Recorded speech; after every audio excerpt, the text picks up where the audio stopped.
의사일정 제1항 대법관 오경미 임명 동의안, 의사일정 제2항 국가인권위원회 의원 한석훈 선출안, 의사일정 제3항 국민권익위원회 의원 최정묵 추천안, 이상 3건을 상정합니다.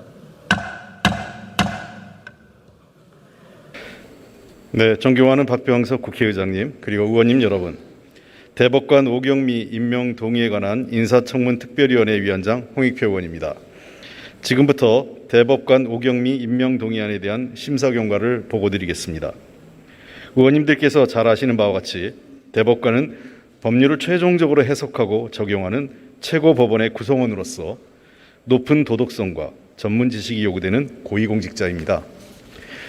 우리 인사청문 특별위원회는 이러한 점을 고려해서 지난 9월 15일에 청문회를 개최하여 후보자의 대법관으로서의 자질과 전문성, 청렴성과 도덕성, 사법제도나 사법정책 등에 대한 소신 등을 검증하고 심사 경과 보고서를 채택하였습니다.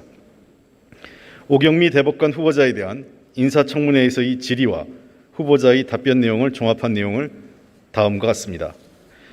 인사청문회에서 일부 위원님께서 후보자가 대법관 후보자로 제청되는 과정에서 법원 내 특정 연구회 소속이라는 점 등이 작용한 것으로 보인다는 우려를 제기하였고, 후보자의 배우자가 법관 사표 수리 전에 지자체의 부시장에 지원하고 오거돈 부산시장을 변호하는 과정에서 피해자를 충분하게 배려하지 못한 문제 등에 대한 답변이 충분하지 않고, 후보자 및 배우자가 주민등록법을 위반하여 여러 차례 주소지를 옮긴 것에 대한 후보자의 인식이 대법관에게 기대되는 일반 국민의 도덕성 및 준법의식의 기준에 부응하지 못하는 측면이 있고, 대법원장의 인사, 법관 탄핵 등과 같은 사법부 이슈에 대한 명확한 입장을 밝히지 않아 사법부 독립을 위한 소신이 보이지 않는다는 우려가 있다는 점 등을 지적하셨습니다.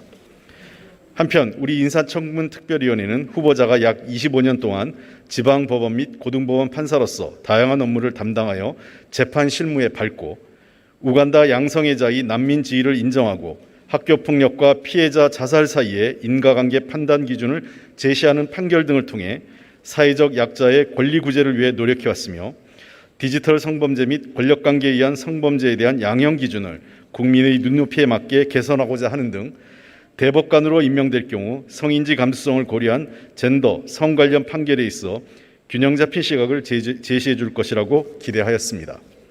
또한 오랜 기간 법률 문장론을 연구하여 우리 법률의 문어체, 번역투 등의 문제점 해결에 노력하여 국민들이 보다 쉽게 이해하기 쉬운 판결문 작성 등에 기여한 것으로 보이고, 후보자가 대법관이 될 경우 여성 대법관 비율이 높아져 대법원 구성의 다양성을 확보할 수 있을 것으로 기대되며 하급심 충실화, 판결문 공개 확대, 전문법원 설치 등 사법부의 신뢰를 회복하기 위한 방안 마련에 대한 의지를 밝히고 있고, 대법관 퇴임 이후 공익활동을 하고 싶다는 희망을 밝혀 전관예우 해소에 모범이 될 것으로 기대되는 점 등을 종합적으로 고려하여 후보자가 대법관의 직무를 무난히 수행할 수 있을 것으로 판단하였습니다.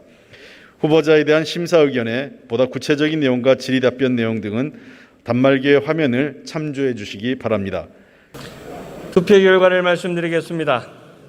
먼저 대법관 오경미 임명 동의안은 총 투표수 208표 중 가 184표, 부 19표, 기권 5표로서 가결되었음을 선포합니다.